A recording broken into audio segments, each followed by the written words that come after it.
সমস্যা হচ্ছে পলক ভাইয়ের আসলে সমস্যা হয়ে গেছে কি, বাংলাদেশে আমরা বসবাস করি তো, বা এই মুহূর্তে তিনি বাংলাদেশেরই মন্ত্রী। তো আশেপাশে বলার আগেই সবকিছু হইয়া যায়। তো আসলে যে আন্তর্জাতিক অঙ্গনে যে এরকম হয় না, অথবা ধরেন এটাই যে সিস্টেম, এটা জানে না তা না, পলক ভাইও জানে। তো জবাবদিহিতা না করতে না করতে সবাইরই নিজের আওতাধীন অধীনস্থ মনে করে বসছে। মার্ক জাকারবার্গকে খবর দিতেছে ভাই যে তোমায় আসো আমার সাথে, তলব করছে, শব্দটা কি, তলব। আচ্ছা, বাংলাদেশের মতন দেশে যদি ফেসবুক কিছু না করে, তো ফেসবুকের কি পয়সার কমতি আছে, নাকি মনিটাইজেশনের সমস্যা হবে, নাকি তাদের সমস্যা হবে? কিচ্ছু হবে না। বাঙালির যেই রেমিটেন্সের একটা দ্বিতীয় খাত ফ্রিল্যান্সিং সেক্টরটা, হাজার হাজার উদ্যোক্তা, হাজার না লক্ষ লক্ষ মানুষ ফেসবুক থেকে টাকা আর্ন করা বিদেশ থেকে টাকা বাংলাদেশে আনতেছে। এর পাশাপাশিও বাংলাদেশে আমাদের সরকারগুলো তো আমাদের জন্য কর্মসংস্থান তৈরি করতে পারে না। নিজস্ব ছোটখাটো উদ্যোক্তারা এই প্রতিষ্ঠানগুলোকে তৈরি করা ফেসবুকের মাধ্যমে 2-4টা পয়সা কামাইতেছে। তো সেই ফেসবুকরে যদি এরকম আলটিমেটাম দেয়, তো আচ্ছা জাকারবার্গ যদি মানে খালি কিতা কইলেন ভাই এই কথাটার লগে থাকবে। এখন এগুলা হচ্ছে কি পাবলিকরে বলা আইওয়াস, এগুলা ফেসবুক পাত্তা দেয় না, ইউটিউবও পাত্তা দেয় না। কারণ জাকারবার্গের যে সম্পত্তি, এগুলো আমাদের বাংলাদেশের মূল যে বাজেট হয় বাৎসরিক বা 2 বছর 4 বছরের, এগুলার কাছাকাছি সম্পত্তিও নাই। এখানে বুঝতে হবে। আচ্ছা, ঘটনা কি, ফেসবুক টিকটককে এবং মানে ফেসবুকের সাথে হোয়াটসঅ্যাপ কানেক্টের 4 দিনের সময় বাইদা দিছিল, আর আছে 3 দিন। এখন তিনি কি করছেন, মানে আমরা দেখছি বাংলাদেশে অলরেডি মোবাইলে আপনার ডেটা অন হয়েছে, পাশাপাশি 5 GB বোনাস দিছে পলক ভাই বলে, এটার জন্য ধন্যবাদ পাওয়ার, এটা আমি ধন্যবাদ দিচ্ছি। তবে চালাবে কিসে? বাঙালি যার হাতে একটা স্মার্টফোন আছে, তার এই স্মার্টফোনটার কাজ কি? মোটা কথা ফেসবুকে রিলস দেখা, ইউটিউবিং দেখা, একটু নাটক টাটক দেখা, কমেডি, অথবা নিজে নিজে একটু রিলস টিলস চালাইয়া এইভাবে আসলে ফেসবুকের যে ডাটা বা আমরা যে নর্মালি যে ডাটা ইউজ করি এগুলাতে কাটে, অথবা পরিবারের সাথে একটু ফোনে কথা টথা। এখন ফেসবুক সরকারের সাথে সহযোগী মেন্টালিটি রাখছে না। এইটা ছিল সরকারের প্রধান দাবি, যে ফেসবুক আসলে মানে কোঅপারেট করে না। দেশের সংবিধান এবং আইন না মানায় ফেসবুক, টিকটক এবং অন্যান্য সোশ্যাল মিডিয়াকে চিঠি পাঠিয়েছে বাংলাদেশ সরকার। এর জবাব দিতে 4 দিন সময় বেঁধে দেওয়া হয়েছিল, আজকে 3 দিন চলে, মানে আর 3 দিন আছে। এর মধ্যে তারা পাত্তা দেয় নাই। আপনার 28 জুলাই বিভিন্ন mobile operator association of mobile, আমরা যদি দেখি ফিনান্সিয়াল সার্ভিসের সাথে বৈঠক শেষে এসব কথা জানিয়েছেন আমাদের পলক ভাই। তিনি কিন্তু গোপনে গোপনে ফেসবুক চালাইছেন, ধরা খাইছেন। হ্যাঁ, তিনি বলছেন যে ফেসবুক, টিকটক এবং অন্যান্য সোশ্যাল মিডিয়াকে চিঠি পাঠানো হয়েছে, চিঠিতে তাদের জবাব দিতে 30 জুলাই পর্যন্ত সময় দেওয়া হয়েছে। আর আমরা যে কন্টেন্টগুলো মুছতে বলেছি তারা খুব কমই তারা মুছেছে। উগ্রপন্থীদের পেজ চালু থাকলেও আওয়ামী লীগ সমর্থিত 50টি পেজ টেক ডাউন করে দিয়েছে। তাহলে কি মানে আমি বুঝলাম না, আওয়ামী লীগের গুলা কেন টেক ডাউন করছে? তার মানে কি ফেসবুক বিএনপির পক্ষে?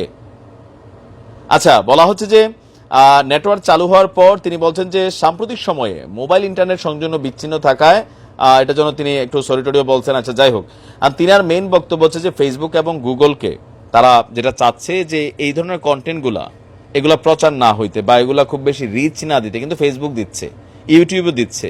তো এগুলো দিলে কি হয়, মানুষ জানে। এই যে ভিডিওগুলো আমরা দেখতেছি সারা পৃথিবী থেকে, তো এইটা কিন্তু একদিন আফসোস করবেন পলক ভাই। আমি বলি, দেখেন আমার মতন আওয়ামী লীগের শুভাকাঙ্ক্ষী পুরা দলের ভিতরে খুব কম আছে। কারণ কি, আমরা ভবিষ্যৎটা দেখি।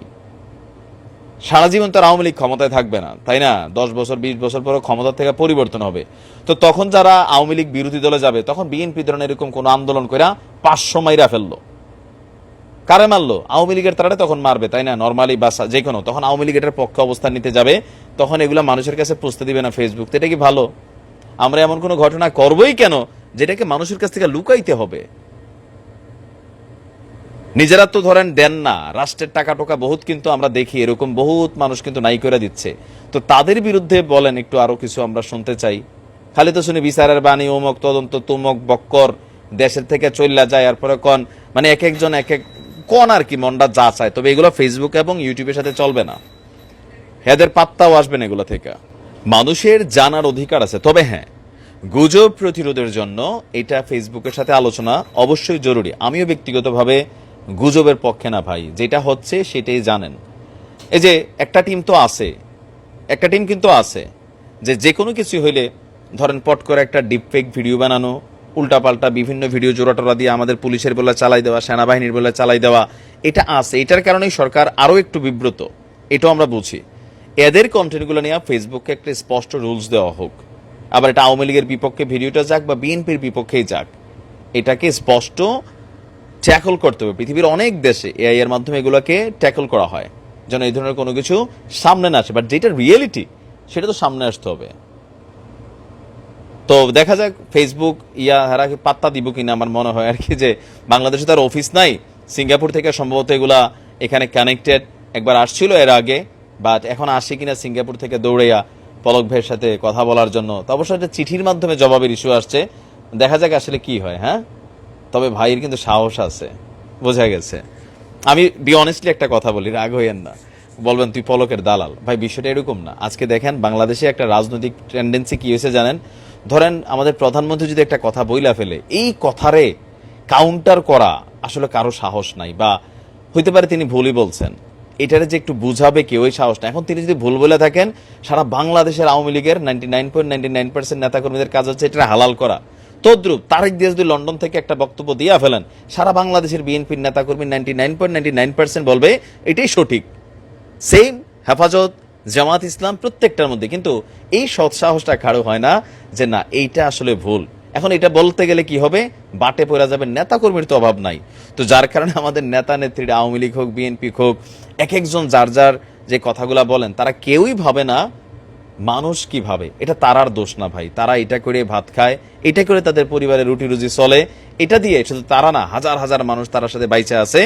সো এগুলো আপনারা একটু এত সিরিয়াস নেওয়ার কিছু না। আমার বলেন যে তুই বলস না কেন, তো ভাই আপনি যা বোঝেন আমি তো তাই বুঝি। আমি রিজভির বক্তব্য শুনলে কথায় কথায় বুঝি যে চুক্তি যদি মানে উনি যেটা বলে, আবার কাদের ভাইয়ের বক্তব্য শুনলে এই একই। তো এগুলো আসলে আপনিও বুঝেন আমিও বুঝি, বাট আমি যেটা নিরপেক্ষ মনে হয় যে এই কথাগুলোকে বলতে চায় না ভয়ে। তো যেটা না বললেই না সেটা আমি বলার চেষ্টা করি। ফেসবুকের মাধ্যমে এদেশের লক্ষ লক্ষ মানুষ তারা বাইচে আছে, ইউটিউবের মাধ্যমে পেজগুলোর ব্যবসা নষ্ট হয়ে গেছে, যারা ক্ষুদ্র উদ্যোক্তা আছেন তাদের ক্লায়েন্ট হারাই ফেলছেন। ফ্রিল্যান্সাররা এই দেশে কি পরিমাণ রেমিটেন্সে ফ্রিল্যান্সাররা আনে ইউটিউব ফেসবুক কন্টেন্ট ক্রিয়েট থেকে, অথবা ওয়েব ডেভেলপিং, যে যাই করে টাকাটা কিন্তু হিউজ টাকা আসে, কম আসে না। আর সরকারি কর্মচারী কর্মকর্তা বড় বড় লুটেরা যারা আছে, রাজনৈতিক নেতারা তো পাচারে ব্যস্ত ভাই। ছোটখাটো এলাকার চেয়ারম্যান না, এরা ওই লেভেলে কামাইতে পারে না, কিন্তু যারা বিলিয়নস অফ কামায় এরা তো পাচারে ব্যস্ত। আর এই ফ্রিল্যান্সাররা এটা কইরা কটা দিন খাক বাঁচুক, ভবিষ্যৎ মানে এখন একটু বাংলাদেশ ভালো চলতেছে, এটা কিন্তু বিদেশি রেমিটেন্স এখান থেকে আসতেছে। তো এই মুহূর্তে আমার মনে হয় যে এটা একটা খুবই ভুল সিদ্ধান্ত, কারণ প্রবাসীরা যেভাবে বেকার আছে এর মধ্যে একটা মিনিমাম লেভেলের ইনকাম সোর্স হচ্ছে এই ফ্রিল্যান্সিং ওয়েবসাইটটা বা ফেসবুক গুগল। তো এগুলোরে বন্ধ করে দিয়ে আপনার কি মনে হয় যে এই মানুষটা রাজনীতি করে না কিন্তু তার একটা পেজ নষ্ট, ব্যবসা নষ্ট, সেও তো ভাই বিরক্ত হইতেছে। পলক ভাই আপনি কিন্তু স্মার্ট মানুষ, আপনি একটু বিষয়গুলোরে ফোকাস করবেন। ভালো থাকুন, আসসালামু আলাইকুম।